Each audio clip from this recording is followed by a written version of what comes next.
ശിവഗിരി മഠത്തിന്റെ ആഭിമുഖ്യത്തിൽ വത്തിക്കാനിൽ സംഘടിപ്പിക്കുന്ന സർവമത സമ്മേളനത്തെ ഫ്രാൻസിസ് മാർപ്പാപ്പ ഇന്ന് അഭിസംബോധന ചെയ്ത് സംസാരിക്കും. ആശീർവാദ പ്രഭാഷണമാണ് പാപ്പ നടത്തുക. ഇന്ത്യൻ സമയം ഉച്ചയ്ക്ക് 1-നാണ് മാർപ്പാപ്പയുടെ അഭിസംബോധന.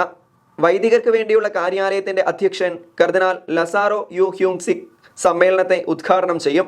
നാളെ ഡിസംബർ 1-ന് ചേരുന്ന ലോകമത പാർലമെന്റിൽ ഇറ്റലിയിലെ ജനപ്രതിനിധികളും പങ്കെടുക്കും. 15 രാജ്യങ്ങളിൽ നിന്ന് വിവിധ മതങ്ങളെ പ്രതിനിധീകരിക്കുന്നവർ സമ്മേളനത്തിൽ പങ്കെടുക്കുന്നുണ്ട്. കർണാടക സ്പീക്കർ UT ഖാദർ ഫരീദ്, നിയുക്ത കർദിനാൾ മാർ ജോർജ് ജേക്കബ് കൂവക്കാട്ട്, ചാണ്ടി ഉമ്മൻ MLA, ശിവഗിരി തീർത്ഥാടനം chairman K Murali, Sanjeevani wellness institute director Raghunathan Nair, Swami Veereshwarananda തുടങ്ങിയവർ പ്രസംഗിക്കും.